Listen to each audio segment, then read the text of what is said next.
So hello student, कैसे हैं आप लोग? बहुत ही अच्छे होंगे।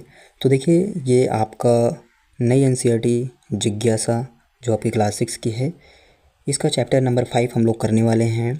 और इसके पहले आशा है कि आप लोग देखे होंगे, है ना। हम उम्मीद करते हैं कि आप लोग इसके पहले जो 4 चैप्टर कराए गए हैं वहाँ पर आप लोग देख चुके होंगे। तो हम लोग पहुँचे हैं अब अध्याय 5 पर, और ये अध्याय 5 में थोड़ा सा कुछ अलग होने वाला है ना। क्योंकि ये आपका थोड़ा मैथ्स से रिलेटेड कॉन्सेप्ट्स यहाँ पर इंक्लूड होने वाले हैं। तो थोड़ा आप लोग स्मार्ट हो जाइए, है ना, क्योंकि ये विज्ञान है और विज्ञान में आपको हर चीज़ें मिलती हैं। तो चलिए आगे बढ़ते हैं। देखिए, यहाँ पर आपका चैप्टर क्या है, चैप्टर एक बार देख लो, लंबाई एवं गति का मापन। ठीक, देखो यहाँ पर हमने इसमें थोड़ा सा कुछ ऐड ऑन, तो बस मैंने इसमें कॉन्सेप्ट्स ऐड किए हैं और हमने सोचा कि इसमें इमेज ऐड किया जाए। लेकिन जब मैंने इसको मॉडिफाई कर दिया, बना दिया अच्छे से, फिर ये सोचा कि नहीं, पीडीएफ है जो ये, इसमें इमेज ऐड करते तो ज़्यादा थोड़ा और बेटर होता। लेकिन मैं ये सोचा हूँ कि अब अगली क्लास से आप सबको इमेज ज़रूर ऐड करके दिखाएंगे, ताकि वहाँ से आपका कंसेप्ट जो होगा क्लियर और ज़्यादा होगा, हमें लगता है। तो एक बार आप लोग बता दीजिए कि इमेज से कंसेप्ट और क्लियर होता है ना, राइट। हमारी तो सोच यही है कि इमेज से कंसेप्ट और क्लियर होगा, और आप लोग अगर चाहते हैं कि इमेज से इसमें इमेज भी ऐड ऑन किया जाए, जैसे मैं एक बार आपको दिखा देता हूँ। कुछ इस तरीके से हमारा सारा कुछ होने वाला है, ठीक है। बस ये 15 मिनट में ये वन शॉट होने वाला है और 15 मिनट में कवर कर देंगे, राइट। चलिए आगे बढ़ते हैं।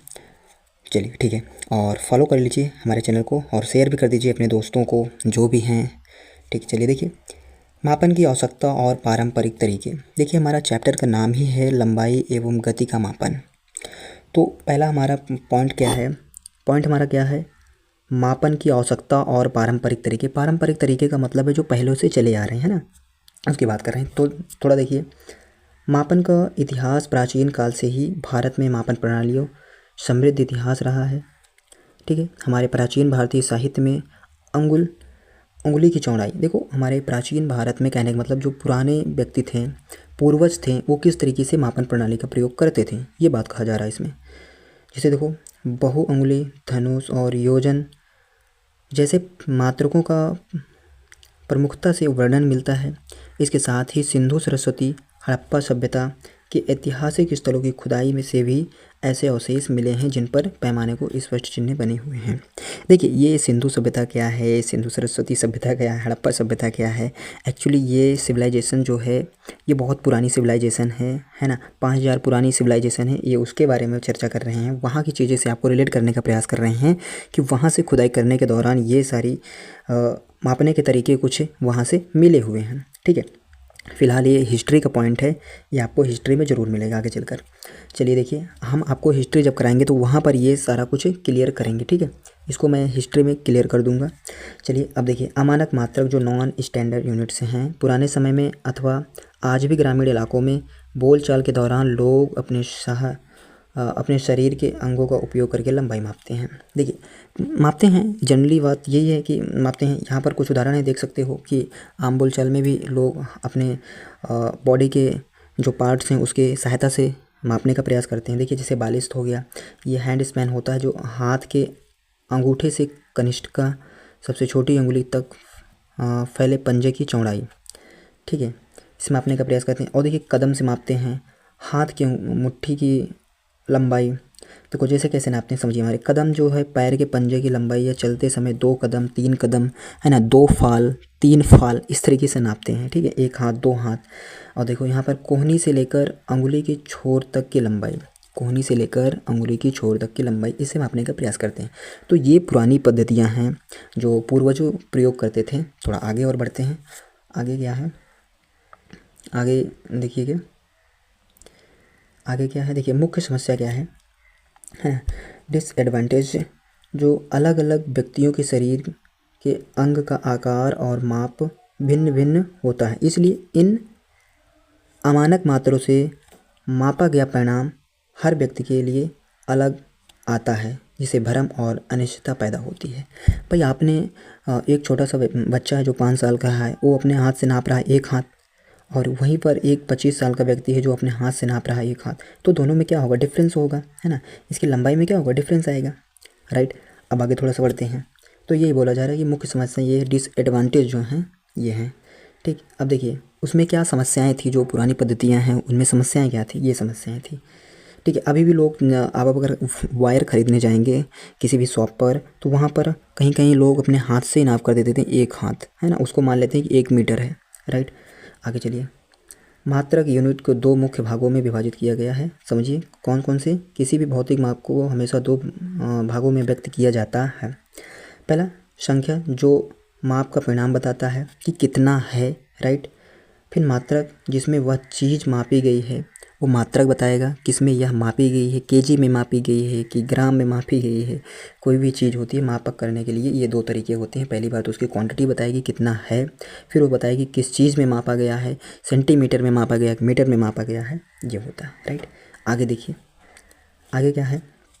उदाहरण के लिए यदि एक मेज़ की लंबाई 13 42 है तो 13 एक संख्या है। क्या है, 13 एक संख्या है और 42 तो उसका क्या है, मात्रक है, जो हाथ होता है। राइट, चलिए आगे देखिए। दूसरा क्या है, दूसरा पॉइंट हमारा क्या है, मानक मात्रक और एसआई प्रणाली, है ना, जो इंटरनेशनल यूनिट होती है, इसके देखते हैं। देखिए, मानक मात्रक की आवश्यकता क्यों पड़ी। भाई अभी तक तो हमने देखा कि पारंपरिक तरीके, ये मापने के तरीके का क्यों पड़ा। अब हम देख रहे हैं कि मानक मात्रक और एसआई प्रणाली की आवश्यकता क्यों पड़ रही है। भाई हमारा देश डेवलप हो रहा है, पूरे विश्व में व्यापार कर रहा है, तो कुछ ऐसी भी प्रणाली थोड़ी चाहिए, नहीं तो पता लगे कि हमारे देश में क्या हो रहा है। कोई चीज़ यहाँ पर 2 केजी है और वहाँ पर उसी को उसकी मात्रा जो है उसका द्रव्यमान कम कर दे रहे हैं, और करने के बाद वो कम दे रहे हैं, और यहाँ पर वो 2 केजी की बजाय यहाँ पर 1 केजी ठहर रहा है, तो दिक्कत हो जाएगी। तो एक इंटरनेशनल प्रणाली है जो मापने का तरीका है, ये देखिए। अब देखिए, पूरे विश्व में विज्ञान, व्यापार और दैनिक लेन देन में मापन की एक रूपता बनाए रखने और किसी भी प्रकार की भ्रम से बचने के लिए वैश्विक स्तर पर मानक मात्रकों को स्वीकार किया गया है। किसका, एक मानक मात्रक का स्वीकार किया गया। ये मानक मात्रक सभी के होते हैं। अब देखिए आगे, एसआई मात्रक प्रणाली आजकल पूरी दुनिया में व्यापक रूप से उपयोग की जाने वाली आधिकारिक प्रणाली को अंतर्राष्ट्रीय मात्रक प्रणाली कहते हैं, जिसे international system of unit SI कहा जाता है। ठीक, देखिए याद रखने के मुख्य योग देखिए, ये कैसे क्या बोला जाता है। लंबाई के आधिकारिक एसआई मात्रक क्या है, मीटर है। अगर आप मीटर बोलेंगे कहीं पर भी विश्व में जाकर तो सब लोग समझ जाएंगे। अब लंबाई बोलेंगे तो थोड़ा कन्फ्यूजन होगा, है ना। लंबाई एक हिंदी शब्द हो जाएगा। राइट, मीटर ये सब समझेंगे। चलिए, अंग्रेजी के छोटे अक्षर यम से दर्शाया जाता है। अब ये अंग्रेजी के छोटे अक्षर यम से ही क्यों दर्शाया जाता है, इसको हम जानेंगे। थोड़ा पीछे चलेंगे, और इसको कैपिटल लेटर में क्यों नहीं लिख सकते हैं, क्यों स्मॉल लेटर में ही लिखते हैं। आप थोड़ा अपना दिमाग लगाइए कि हर जगह आपको जब मीटर, सेंटीमीटर, तो पहला लेटर जो होता है स्मॉल लेटर में ही होता है। क्यों होता है, इसको आगे अभी देखेंगे। राइट, अब देखिए, लंबाई के विभिन्न मात्रकों के संबंध क्या है। दैनिक जीवन में और आकार अनुसार अलग अलग मात्रों का उपयोग करते हैं। तो दैनिक जीवन में दूरी और आकार के अनुसार हम क्या करते हैं, अलग अलग चीज़ों का प्रयोग करते हैं, अलग अलग मात्रकों का प्रयोग करते हैं। अब बड़ी दूरियों के लिए, जैसे 2 शहरों के बीच की दूरी अभी नापना है, मान लो दिल्ली और मुंबई, तो क्या करेंगे, किलोमीटर का प्रयोग करते हैं। वहीं पर छोटा शहर है तो क्या करेंगे, मीटर का प्रयोग करेंगे, है ना। और छोटा है तो सेंटीमीटर का प्रयोग करेंगे। तो छोटे लंबाइयों जैसे के लिए सेंटीमीटर का प्रयोग, मिलीमीटर का प्रयोग। तो कम से कम दूरी के लिए हम मिलीमीटर का प्रयोग करेंगे। थोड़ा और दूरी है तो क्या प्रयोग करेंगे, सेंटीमीटर। और बहुत ज़्यादा डिस्टेंस है तो किसका प्रयोग करेंगे, किलोमीटर का प्रयोग करते हैं। आई होप आपको समझ में आ रहा होगा। अगर समझ में आ रहा है तो एक बार यस लिख दो, यस लिख दो प्यारे प्यारे हाथों से। ठीक है, ये रहा। यहाँ पर आप देख सकते हैं कि 1 किलोमीटर बराबर 1000 मीटर, और 1 मीटर बराबर 100 centimetre, 1 centimetre 10 millimetre. Right, is it clear. Okay, कुछ यहाँ पर नोट्स हैं, कुछ नोट पॉइंट हैं। कुछ पैमाने को इंच और फुट भी अंकन होता है, जैसे 1 इंच में 2.54 सेंटीमीटर के बराबर होता है। एक बात यहाँ से क्वेश्चन आप नोट कर लीजिए ज़रा से, कि 1 इंच में कितने होते हैं, 2.54 सेंटीमीटर होता है। Right, is it clear. Okay, आगे बढ़ते हैं। तीसरा पॉइंट हमारा क्या है, तीसरा पॉइंट देखेंगे दोस्तों, सटीक और शुद्ध मापक मात्रक मापन प्राप्त करने के लिए स्केल पैमाने का उपयोग करते समय निम्नलिखित नियमों का पालन करना अत्यंत आवश्यक है। भाई हम लोग क्या करते हैं, जनरली स्टूडेंट क्या करता है, एक आपके पास स्केल होती है ना, 15 सेंटीमीटर की स्केल होगी, या तो आपके पास 30 सेंटीमीटर की स्केल होगी। इन्हीं से हम लोग क्या करते हैं, किसी चीज़ को मापते हैं। स्टूडेंट क्या करता है, इसी तो नापेगा, फीता थोड़ी लेकर जाएगा कि इंची टेप लेकर जाएगा स्कूल में। बताओ, आप इंची टेप लेकर जाते हैं, फीता लेकर जाते हैं नापने के लिए, नहीं, ऐसा नहीं करते हैं। ठीक है, तो आगे बढ़ते हैं। देखिए पैमाने रखने का सही विधि देखिए, पैमाने को हमेशा वस्तु के बिल्कुल संपर्क में उसकी लंबाई की अनुदेश मतलब समानांतर और सीधा सटीक रखना चाहिए। टेढ़े रखने पर माप क्या हो सकती है, गलत आ सकती है। तो भाई स्केल को बिल्कुल सीधा रखो, नहीं तो माप क्या हो जाएगी, गलत हो जाएगी। जनरली कॉमन सी बात है। आँख की सही स्थिति थोड़ा ध्यान से करिए, ध्यान से थोड़ा समझने का प्रयास करिए, आपको सब समझ में आ जाएगा गाइस। ओके, चलिए आँख की सही स्थिति। पाठ्यांक लेते समय आपकी आँख की स्थिति पैमाने के उस बिंदु के ठीक ऊपर लंबवत 90 डिग्री पर होनी चाहिए, राइट, जहाँ से आप माप ले रहे हैं। दाएं और बाएं तिरछे एंगल से देखने की से क्या हो सकती है, एरर हो सकता है। तो आप जहाँ से नाप रहे हैं वहाँ पर आपका नज़र बिल्कुल वहीं पर होनी चाहिए, बिल्कुल ऊपर से देखना चाहिए, है ना। ऐसा नहीं है कि आप थोड़ा दाएं बाएं से देखें, थोड़ा डिस्टेंस अलग हो जाएगा ना, ठीक है, क्योंकि स्टूडेंट हैं। ठीक है, चलिए आप थोड़ा सा करने का प्रयास करेंगे तो आपको समझ में आएगा, राइट। आगे चलते हैं। देखिए टूटे किनारे वाले पैमाने का, अब देखो पैमाने का उपयोग, जैसे आप लोग पेंसिल कह रहे हैं, और जैसे आप लोग पटरी को क्या करते हैं, स्केल जो होती है स्केल को आप तोड़ देते हैं बगलिए से, है ना, क्या करते हैं, तोड़ देते हैं। यदि आपके पैमाने का सिरा टूटा हुआ है या उसका शून्यांक जो है स्पष्ट नहीं दिखाई दे रहा है, तो पैमाने के किसी अन्य पूर्णांक जो होता है 1 सेंटीमीटर होता है या 2 सेंटीमीटर होता है, वहाँ से आपको बिंदु मान लें, फिर अंतिम पाठ्यांक में से उस को क्या करें, घटाकर सही लंबाई ज्ञात कर सकते हैं। अब देखिए वस्तु की सही लंबाई ज्ञात करने के लिए क्या करेंगे, अंतिम पाठ्यांक माइनस प्रारंभिक पाठ्यांक कर देंगे, तो क्या आ जाएगी, वस्तु की सही लंबाई ज्ञात हो जाएगी, right. Is it clear? Okay, आगे चलते हैं। आपको जब इमेज ऐड करेंगे ना तो वहाँ से आपको बहुत अच्छा मज़ा आएगा, ठीक है। इमेज बहुत तगड़ी ऐड करेंगे, आप लोग परेशान मत होइए, ठीक है। नेक्स्ट लेक्चर जब देखेंगे, हमारा 6वां लेक्चर जब आएगा तो वहाँ पर क्लियर करेंगे। चलिए वस्तु की सही लंबाई ये तो हो गया, ठीक है, ये बता ही दिए हैं। देखिए वक्र रेखा, देखिए कर्व लाइन की लंबाई का मापन किसी टेढ़ी मेढ़ी या गोलाकार रेखा की लंबाई को सीधे मीटर स्केल से नहीं मापा जा सकता। भाई कोई सर्कल है तो इसका मीटर स्केल से थोड़ी नापा जा सकता है। तो इसके लिए सबसे पहले लचीले धागे को उस वक्र रेखा के ऊपर घुमाते हुए व्यवस्थित रखा जाता है और फिर उस धागे को सीधा फैलाकर उसको क्या किया जाता है, मापा जाता है। जैसे देखो इसके ऊपर क्या हुआ, आप एक धागा डालिए और धागा डालने के बाद उस धागे को क्या करिए, ऐसे फैलाइए और फैलाने के बाद उसकी डिस्टेंस को माप दीजिए, ठीक है। इससे उसका क्षेत्र पता चल जाएगा, राइट। तो वास्तविक लंबाई आपको पता चले कितना लंबा है। अब देखिए स्थिति का निर्धारण और संदर्भ बिंदु, यहाँ से थोड़ा सा समझने का प्रयास करिएगा। स्थिति का निर्धारण और संदर्भ बिंदु देखिए रेफरेंस पॉइंट्स क्या है, किसी भी वस्तु की सटीक दूरी, दिशा या स्थिति का निर्धारण करने के लिए हम जिस निश्चित स्थिर वस्तु या स्थान को आधार मानते हैं उसे संदर्भ बिंदु कहते हैं। आप नहीं समझे नहीं, यहाँ से थोड़ा समझने का प्रयास करो। फिर से मैं एक बार बताऊँ, संदर्भ बिंदु देखो, संदर्भ बिंदु क्या है, किसी भी वस्तु की सटीक दूरी, दिशा या स्थिति का निर्धारण करने के लिए हम जिस निश्चित स्थिर वस्तु या स्थान को आधार मानते हैं उसे संदर्भ बिंदु कहते हैं। अब एक उदाहरण समझो, यहाँ से पढ़ लिया ना, उदाहरण समझो। यदि किसी सड़क के किनारे लगे पत्थर पर लिखा है कि 70 किलोमीटर, क्या लिखा है, 70 किलोमीटर, तो इसका सीधा अर्थ यह है कि क्या है, हमारी वर्तमान स्थिति दिल्ली नामक स्थान से 70 किलोमीटर दूरी है। इसी उदाहरण में दिल्ली एक क्या है, संदर्भ बिंदु है। भाई दिल्ली 70 किलोमीटर, आप जहाँ पर हो वहाँ से लिखा है कि दिल्ली, यहाँ से कितना है, 70 किलोमीटर, तो दिल्ली क्या हुआ, आपका संदर्भ बिंदु हुआ, राइट, रेफरेंस पॉइंट हुआ कि आपको वहाँ तक जाना है, वही संदर्भ बिंदु, आपका वही मेन उद्देश्य है, राइट। अब आगे आइए थोड़ा सा गतिशील और स्थिर वस्तुएं देखते हैं।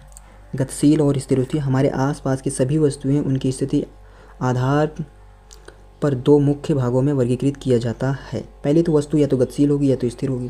भाई वस्तु जो है, वस्तु को दो कैटेगरी में रखा जाएगा, या तो वो गतिशील होगी या तो वह स्थिर होगी, राइट। ऑब्जेक्ट इन मोशन, यदि समय के बीतने के साथ साथ किसी निश्चित संदर्भ बिंदु के सापेक्ष किसी वस्तु की स्थिति लगातार बदल रही है तो वह वस्तु गति की अवस्था में कहलाती है। कहने का मतलब समय के साथ साथ वस्तु की स्थिति में परिवर्तन ही गति है, तो उसे क्या बोलेंगे, गति कहलाता है, राइट। जैसे उड़ती हुई तितली, चलती हुई कार, ये क्या है, गति कर रही हैं, ठीक। इनमें क्या हो रहा है, मोशन हो रहा है। अब स्थिर देखते हैं, ऑब्जेक्ट एट रेस्ट, यदि समय बदलने पर भी किसी निश्चित संदर्भ बिंदु की सापेक्ष वस्तु की स्थिति में कोई बदलाव नहीं हो रहा है, वो जहाँ पर रखी है वहीं पर रखी है, तब क्या होगा, विराम अवस्था में है ना।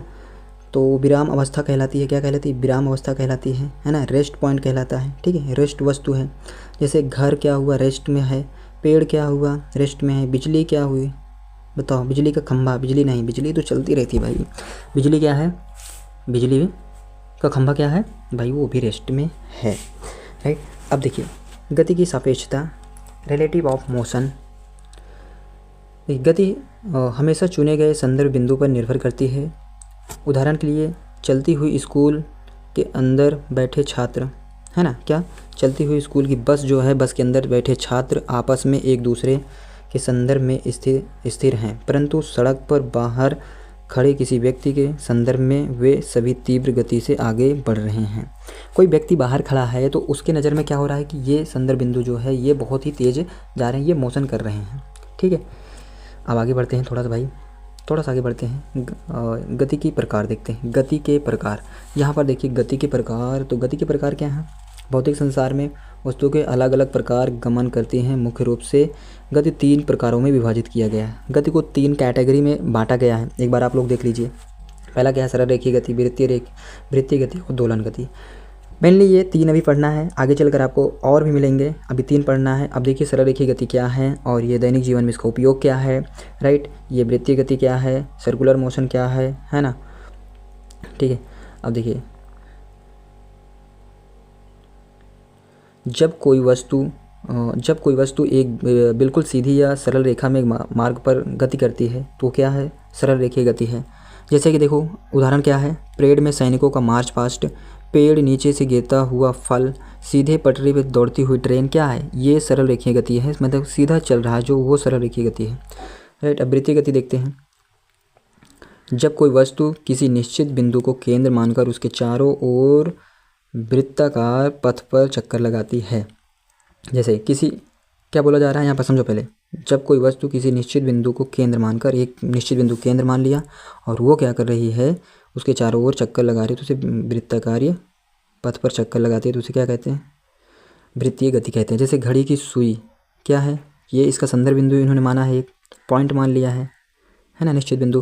देखिए छत के चलते हुए पंखे की पंखुड़ियाँ, ये पंखुड़ियाँ क्या हैं, ये भी वृत्तीय कार्य गति कर रही हैं। कोल्हू के बैल की गति, है ना, कोल्हू के बैल की गति, वो भी क्या कर रहा है, वृत्तीय कार्य गति है। दोलन गति देखते हैं। जब कोई वस्तु अपनी एक निश्चित माध्यम या मध्य स्थिति के आगे पीछे इधर उधर बार बार गति करती है तो क्या है, दोलन गति है। जैसे पार्क में झूलते हुए बच्चे का झूला, दीवार घड़ी का पेंडुलम, गिटार या सितार के खींचे हुए तारा या तार, है ना, ये क्या कर रहे हैं, ये दोलन गति हैं। ये आधे पर जाएगा, आधे पर से ही ऐसे क्या करेगा, मोशन करता रहेगा, दैट मीन्स दोलन गति, ठीक है।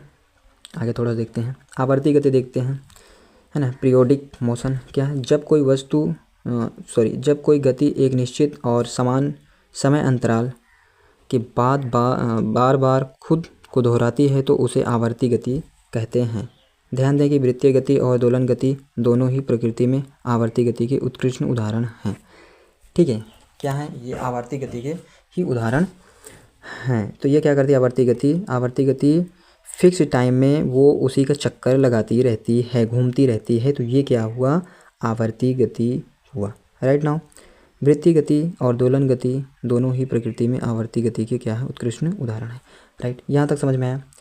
तो देखो दोस्तों, आप सबको यहाँ तक समझ में आ गया होगा। थोड़ा सा और है, पॉइंट क्लियर कर देते हैं। मात्रक लिखते समय ध्यान रखने वाली योग्य बातें, जो आपको मैंने शुरू में बोला था कि किन बातों को आपको कंसेप्ट्स को क्लियर करके चलना है, ध्यान में रखना है। क्यों हम कैपिटल और स्मॉल लेटर वाला खेला देखते हैं। विज्ञान में मात्राओं को शुद्ध और मानक रूप में लिखने के लिए कुछ अंतर्राष्ट्रीय नियम बनाए गए हैं। अंतर्राष्ट्रीय नियम को आपको फॉलो करना है। देखिए क्या क्या है नियम। पहला क्या है, मात्राओं के प्रतीक को हमेशा उसी रूप में लिखा जाता है, चाहे भाषा हिंदी हो या अंग्रेजी। जैसे किलोमीटर को हमेशा KM में लिखा जाएगा, ठीक, यम ही लिखेंगे। मीटर को क्या लिखेंगे, यम ही लिखेंगे। अब प्रतीकों को पहला अक्षर हमेशा अंग्रेजी वर्णमाला छोटे अक्षर होता है, जैसे मीटर। तो पहला देखो यहाँ पर क्या हुआ कि प्रतीकों का चिन्ह जो होता है क्या बोलते हैं, पहला लेटर जो होता है स्मॉल लेटर में ही होता है, ये अंतर्राष्ट्रीय पद्धति है, ठीक है। चलिए, मात्रकों के संकेतों के आगे कभी बहुवचन बनाने के लिए यस या अन्य शब्द नहीं जोड़ा जाता है। तो ऐसा नहीं है कि आप 5 सेंटीमीटर है तो 5 सेंटीमीटर्स बोल दोगे, तो यस नहीं लगाया, this is a wrong, right. चलिए अब देखिए चौथा क्या है, संख्या और उसके मात्रक के बीच हमेशा उचित रिक्त स्थान छोड़ना अनिवार्य है। क्या, संख्या और मात्रकों के बीच में थोड़ा सा डिस्टेंस रहना क्या है, अनिवार्य है, ताकि वो दिखे कि हाँ ये कितना सेंटीमीटर या किलोमीटर या मीटर है। तो गाइज़ ये हमारा रहा, यहाँ तक आपका फिनिश हुआ। तो बताइए आप सबको समझ में आया नहीं समझ में आया। एक बार आप लोग जाकर डिस्क्रिप्शन बॉक्स में टेलीग्राम का लिंक है, वहाँ से डाउनलोड कर लीजिए। ये सारे आपको वहीं पर आपको प्रोवाइड कर दिए जाएंगे, वहीं पर आपको दे दिया जाएगा, वहाँ से आप सारा कुछ देख लेंगे खुद का, ठीक है। एकदम फ्रेश PDF आपको दे देंगे। तो बताइए आप सबको कैसे लगा हमारा लेक्चर्स, और मज़ा आया कि नहीं मज़ा आया। नेक्स्ट क्लास में मिलेंगे किसी इमेज के साथ, किसी इमेज के साथ। क्या आपका जो 5 हो गया, 4 5 हो गया, ठीक है। 6 में मिलेंगे और वहाँ पर थोड़ा इमेज ऐड ऑन करने का प्रयास करेंगे। तो वैसे आप सबको समझ में आया कि नहीं समझ में आया, एक बार कमेंट बॉक्स में टाइप करके बताना। मिलते हैं नेक्स्ट वीडियो में, बाय बाय दोस्तों।